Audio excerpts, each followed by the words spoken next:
very much, Paul. Good afternoon, everybody. Thank you so much. Thank you very much for that very kind welcome. Good afternoon, my fellow Conhomers, friends, and others. And it's great to be here in Birmingham, where so many thoroughfares in the city are already named after our superb Conservative Mayor, Andy Street. And I know that this conference is going to be a staggering success. I know this conference is going to be a staggering success because just in the last couple of days, about a dozen hard-left momentum activists have taken the trouble to ring my personal mobile phone and pledge their support. And of course, I passed them straight on to Brandon.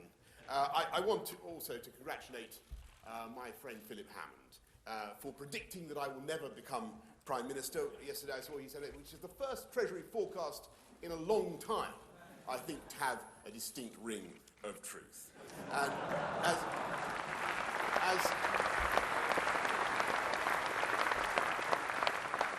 as my friend Paul, a former colleague Paul Goodman, might confirm, I'm not naturally of a timid disposition. It is not my way to confide my innermost fears, but since this is only a fringe meeting and unlikely to be widely reported, I will reveal that I have one overriding anxiety about the current political scene, both domestic and international. And it isn't global warming or terrorism or Rouhani's Iran or Putin's Russia, real though those challenges are. It isn't the negotiating tactics of Jean-Claude Juncker, whether before or after lunch. It's not even the economic and political catastrophe that would befall us in the event of a Corbyn government, horrifying though I find that idea. My friends, the one thing I really worry about in this critical autumn of 2018 is that after 200 years, this oldest and most successful of all political parties should somehow lose confidence in its basic belief in freedom, and that after 1,000 years of independence, after 1,000 years of independence, this country might really lose confidence in its democratic institutions, and that we should be so demoralized and so exhausted as to submit our institutions forever, indefinitely, to foreign rule. And if I have a function here today, it is to try, with all humility, to put some lead into the collective pencil, to stop what seems to me to be a ridiculous seeping away of our self-belief, and to invite you to feel a realistic and justified confidence in what we can do. Not in a spirit of jingo or glib partisanship, because I know that this is a time of trial. And it is precisely because our position is so serious and the decisions before us are so vital that it is more necessary than ever that we feel that quiet and legitimate confidence in our country, that we believe in basic conservative ideas and values, that we believe in our democracy. And quite frankly, that basic belief in conservatism ought to be a little easier after the Labour Party conference of last week. And I don't know, you can't these days, in deference to you thrusting Conhomers, I can't get away with too many references to the 1970s and 1980s. But surely, to goodness, we can take on this Tony Benn tribute act and wallop it for 6. Not by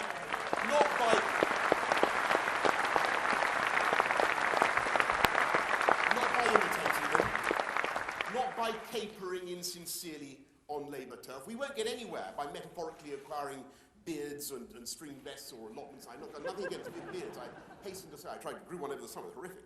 But by systematically pointing out the damage they would do. They would spend literally hundreds of billions renationalising British renationalising industries in this country. They want to clobber business with new taxes, with kind of workers' Soviets on the board. They would wreck economy, they would drive away investment. And, it now emerges, they would consign the population to years of further tedium, rancour and uncertainty, as if the last couple of years wasn't bad enough, by promising another Brexit referendum. Another one, as Brenda from Bristol might put it. We cannot, we must not, and we will not let this weaselly cabal of superannuated Marxists and Hugo Chavez admiring, anti-Semitism condoning Kremlin apologists anywhere near the government of this country.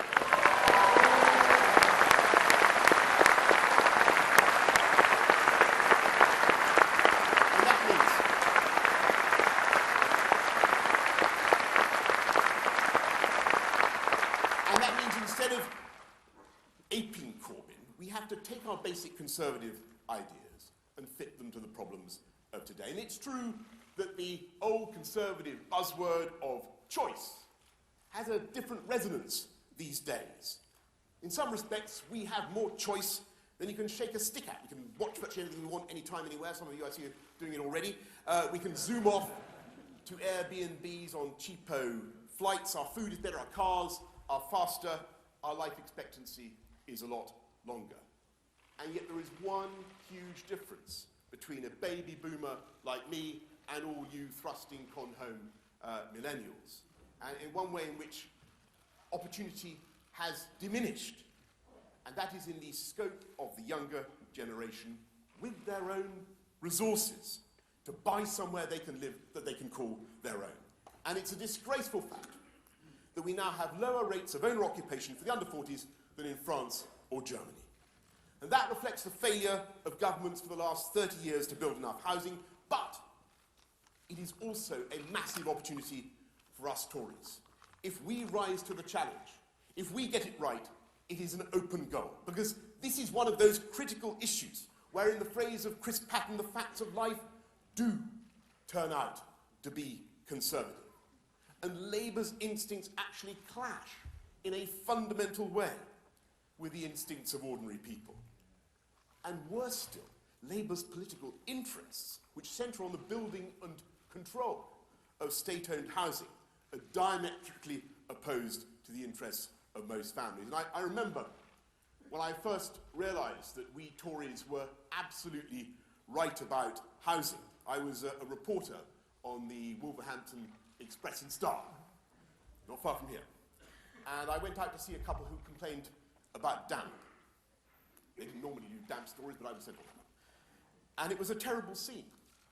They were sitting there with the heating on full blast and a baby crying and condensation dripping down the window, and there were these great black spores all over the wall. And the chap was in his socks, in an armchair, in a state of despair. And he was worried about the baby's cough, which was getting worse. And the council wouldn't do anything. And he felt that he couldn't do anything because it wasn't his property. And I could see how he felt somehow unmanned by the situation. And I felt very sorry for them both, because they were both total prisoners of the system. And I thought what a difference it would make to that family if they'd been able to take back control, to coin a phrase, to buy that flat. And since then, I've lost count of the number of times, and I bet you have too, when I've been out campaigning and someone has told me on the doorstep that they would vote Conservative forever out of sheer gratitude to us, to Margaret Thatcher, for letting them buy their own home. And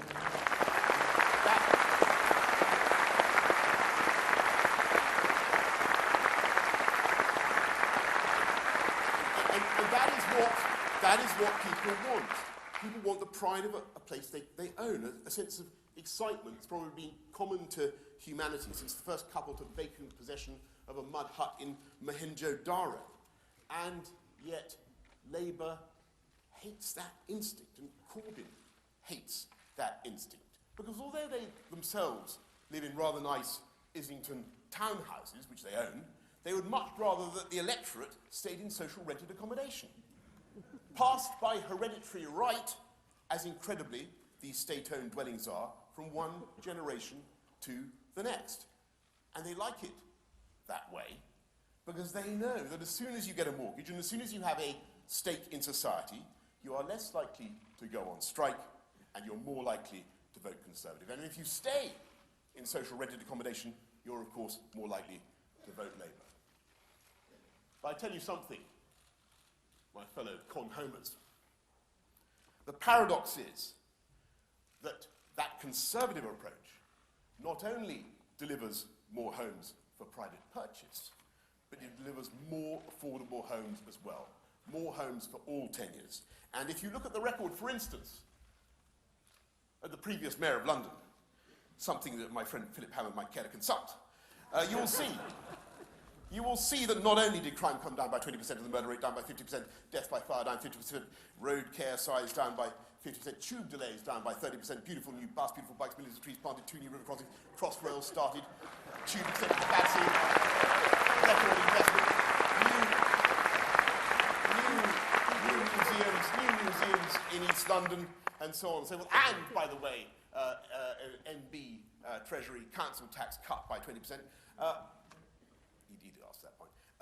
You will see that in those 8 years, we built more homes for all tenures than the previous Labour administration, precisely because we changed the constricting rules that stopped good developments going ahead. And you will see now how, under #uselesscalm, the number of new builds is slumping because Labour gets tangled in its cynical political objectives. And it is the Conservative approach that gets things done. So let's follow our Conservative instincts and give millions more young people the chance to become owner-occupiers. And let's encourage more small private builders, as my colleague Richard Bacon has long campaigned for. Let's take on the big 8 home builders, some of whom now are frankly abusing their dominant position. Let's crack down on land bankers, and let's give councils a real incentive to go for planning permissions and to go for growth, and to encourage building on those brownfield sites with long overdue fiscal devolution. Give good councils the ability to retain stamp duty, council tax, business rates, and the annual tax on enveloped dwellings, and they will then have a motive to go for growth in their neighbourhoods. And of course, you need to make sure that councils didn't recklessly hike the business rate, and you could do that. You need an equalisation formula because the yields are so different across the country. But we ought to be devolving that power, giving back control, because fiscal devolution is not only Tory in principle, it is a way to help councils that right now, I can tell you, are feeling the squeeze with the rising cost of services for the elderly, and it's also a way to build the homes our children and grandchildren are going to need. Now, when I champion the free market, as I do, you can see that I don't claim that it is perfect. And it is a disgrace that no banker went to jail for the crash of 2008. And I can see... Normally I stick up for bankers as a rule, but someone should have gone to jail. I can see that the utilities have cunning ways of ripping off the consumer.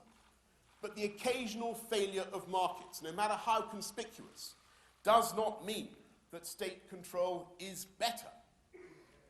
It doesn't mean that. It doesn't follow.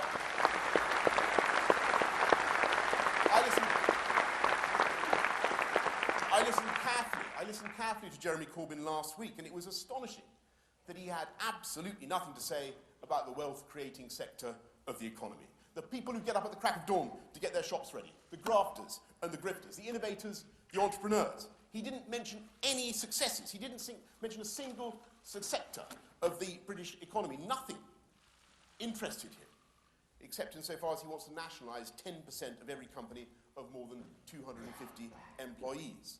The only organisation whose output he singled out for praise was Preston Council, I'm sure they're a great bunch in Preston Council, but they are not the locomotive of the UK economy. And we Conservatives know it's only by a strong private sector that we can pay for superb public services. And that's the central symmetry of our one nation Toryism. It's only by making the streets safer. And by the way, I don't think it's time we brought back systematic stop and search to end the political nonsense. End the political nonsense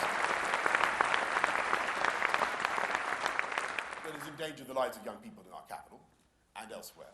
It's only by putting in the infrastructure that enables people to live near their place of work. It's only by having a properly funded NHS to give people the peace of mind they need. And by the way, let's get that extra funding into the NHS now.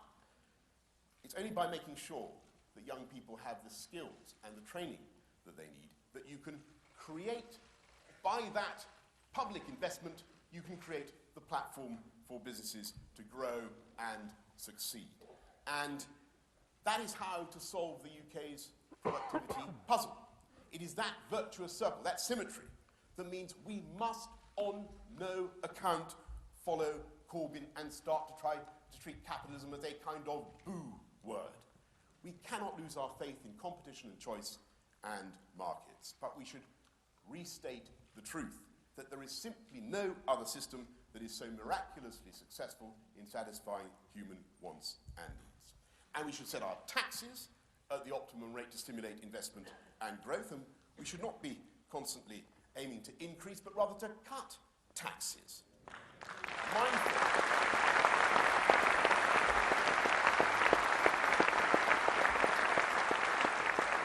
Mindful of the insight of the great 14th century sage of Tunisia, Ibn Khaldun, picked up later by Arthur Laffer, admittedly, that you can often cut taxes to increase yields.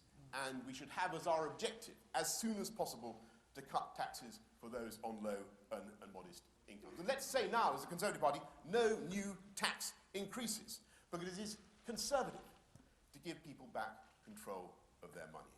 And instead of treating business as though it was somehow morally dubious, we Conservatives should celebrate its power to do good and the success of British business today. The only country in the world to have a trade surplus in music with America. Our manufacturing ingenuity, to my mind, gets daily more boggling. I think of the factory that makes bus stops, that it exports to Las Vegas. Bus stops, by the way, a factory in Uxbridge, as it happens to be. And you wake up in Las Vegas, as I'm sure some of you have done, with a hangover, out in the street, and the chances are that you look up, there's a little piece of Uxbridge shielding you from the elements. And I think of that other Uxbridge factory that makes the futuristic wooden display cabinets for duty-free Toblerones in every airport in Saudi Arabia. Think of that, the invisible hand of the market reaching out from Saudi Arabia, circling the earth and pointing its finger at Uxbridge. And now is the time to turbocharge those exports, as Liam Fox has rightly said, and to be truly global again. Now, not long ago, I became the first foreign secretary to visit Peru for 52 years. And actually, I stood at some glittering embassy soiree in Lima. And I remember the famous old anecdote about one of my Labour predecessors, Lord George Brown, who had made a pass at a gorgeous creature clad in sinuous scarlet and so on and so forth, who turned out to be the Cardinal Archbishop of Lima. And I wondered why it had taken 52 years for a British Foreign Secretary to go again to Peru, an incredible place. It can't have been the indiscretions of Lord George Brown. It was 25 years since any of my predecessors went either to Chile or to Argentina. I'll tell you why, my friends. It was because our global strategy, our diplomatic, our political, our commercial strategy was focused on the EU. And of course, that was sensible in the 1970s. That certainly felt right in the 1970s when we first joined the common market. It makes much less sense today in the globalized economy when 95% of the world's growth is going to be outside the EU. And of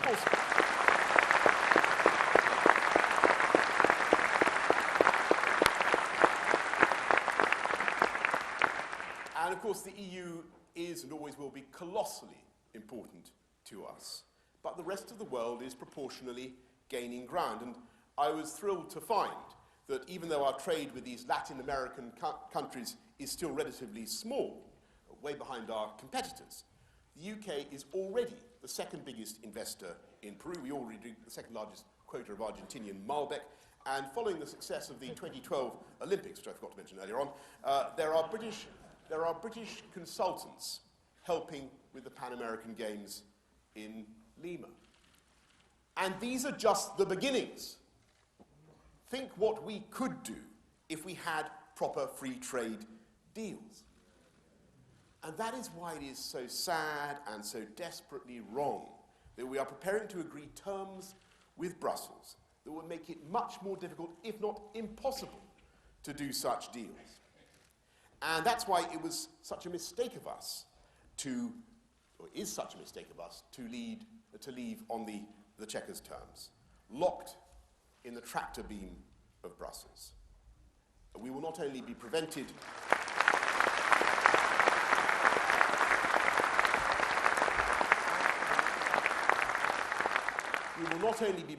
by the Chequers deal from offering our tariff schedules. We will be unable to make our own laws, to vary our regulatory framework for goods, agri-foods, and much more besides. And that is politically humiliating for a £2 trillion economy.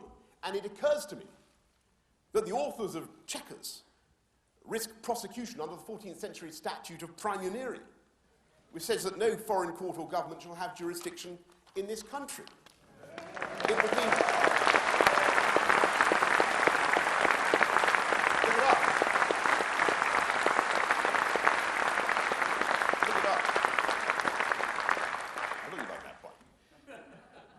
It would mean that UK business and industry, the entire economy, would be exposed perpetually to regulations that might have been expressly designed at the behest of foreign competitors to do them down.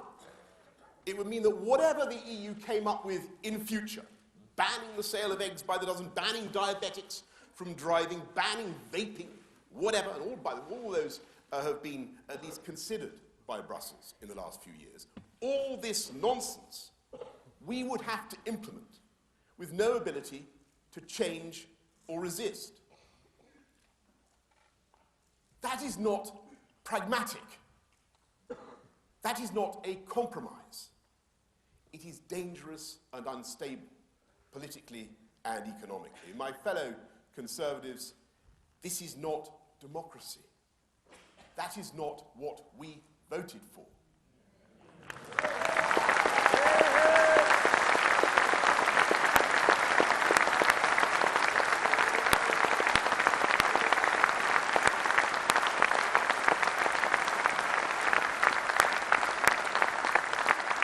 It is a constitutional outrage.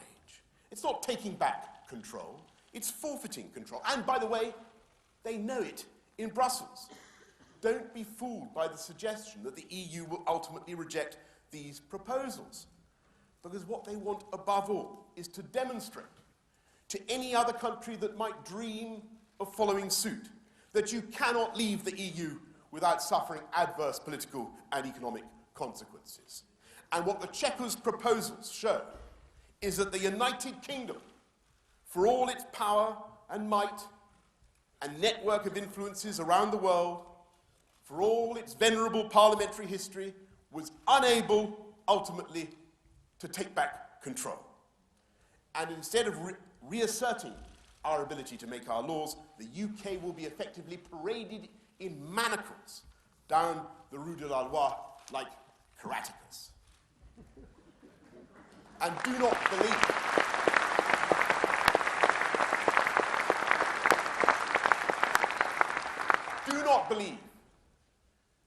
believe that we can somehow get it wrong now, bodge it now, and fix it later. Get out properly.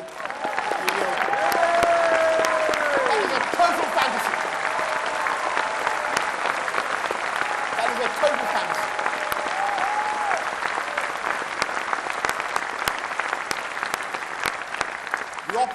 The opposite will take place. I've been watching the EU professionally for 30 years, and every time a referendum goes against the federalist cause, I have seen how the centripetal forces lock on, and slowly, slowly the offending country is winched back into place. And by its manifest democratic injustice, Chequers provides the perfect logic and argument for those who want Britain to return to the EU, and is therefore a recipe for continued acrimony. If Chequers is agreed, then I'm afraid it will only embolden those who are now calling for a second referendum. And these are the same people, incidentally, who explicitly, some distinguished former prime ministers and so on, who explicitly, I remember it, you all remember it, explicitly told the electorate in 2016 that if they voted Leave, there was no going back. Remember that? No second chances. That was it.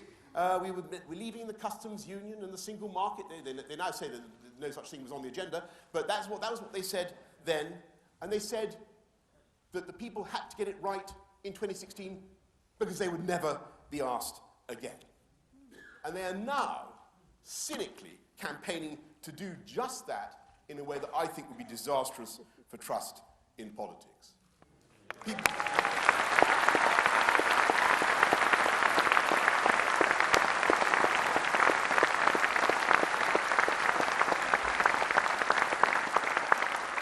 People will see that they are simply being asked to vote again until they give the side that wants to stay in the EU the answer that it wants. And as Ruth Davidson has rightly pointed out, we cannot tell the Scots that they've made a decision to reject independence for a generation in their referendum, and then ask the UK population to vote again on the EU. The idea...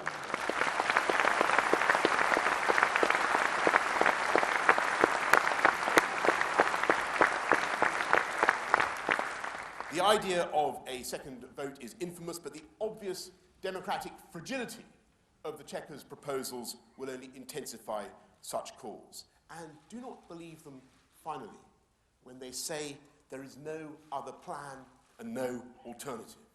It's not my plan, it's not the IEA plan or the ERG plan. All these models, excellent though they are, substantially the same.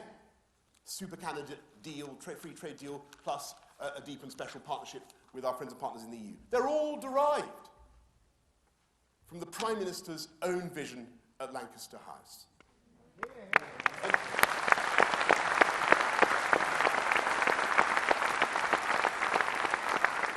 And now, therefore, is the time truly to take back control and follow that vision, make the elegant, dignified, and grateful exit the country voted for.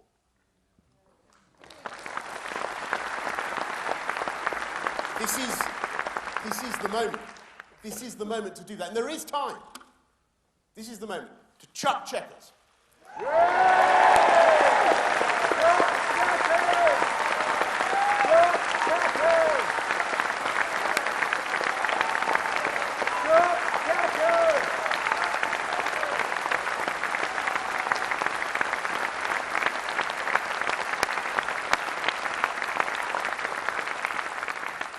To scrap the Commission's constitutionally abominable Northern Ireland backstop, to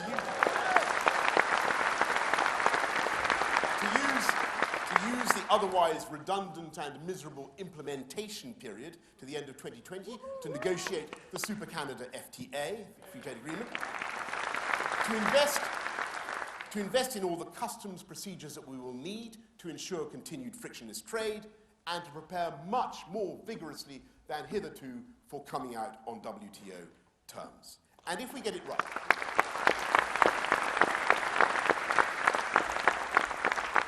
right, then the opportunities, frankly, are immense. It's not just that we can then do proper free trade deals, proper full-fat free trade deals. In so many areas of the 21st century economy, this country is already light years ahead. Tech, data, biosciences, financial services, you name it, we're the leaders. And we can use our regulatory freedom to entrench and to intensify those advantages. And of course, our European friends and partners can see that that might be possible. And that's exactly why they want to constrain us. And yet I would argue that it's actually in their interests too, to have the fifth largest economy in the world on their doorstep, acting as a continuing brake and caution to the over-regulatory instincts that have held the EU back and held EU growth back for so long. Instead of being relentlessly homogenized, we can actually learn from each other again in the spirit of friendly emulation that inspired the renaissance of European civilization. If we get this right, it can be win-win for both sides of the channel. And if we get it wrong,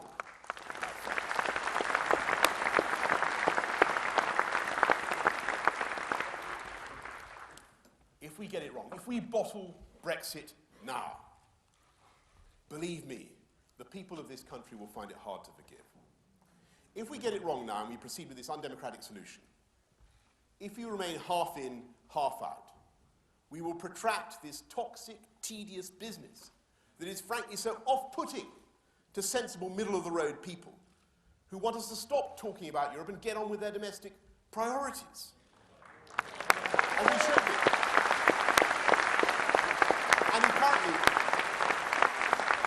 And who currently feel that they have, because of the level of Brexcosis, that they have no home in any political party. It's true. If we cheat the electorate, and Chequers is a cheat, we will escalate that sense of mistrust. We will give credence to those who cry betrayal, and I'm afraid we will make it more likely that the ultimate beneficiary of Chequers will be the far right, in the form of UKIP, possibly others, and therefore the far left in the form of Jeremy Corbyn. Other way around, if you're me. Jeremy Corbyn, by the way, a man who takes money from Iranian TV, who can barely bring himself to condemn the Russian state for the Salisbury atrocity, and who indulges anti-Semitism, and who, by opportunistically now committing himself to a second referendum, reveals himself to be the patsy of the EU as well.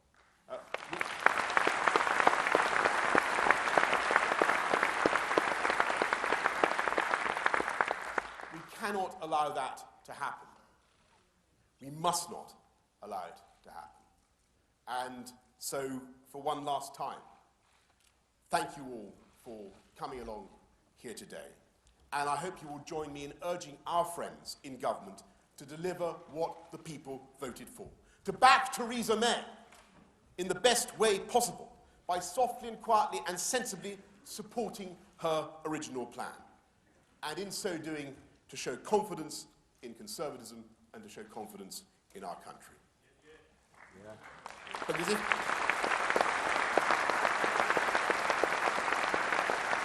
if we get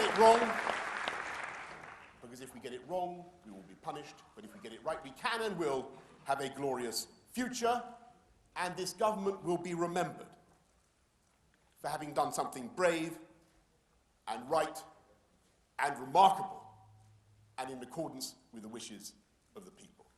Thank you very much.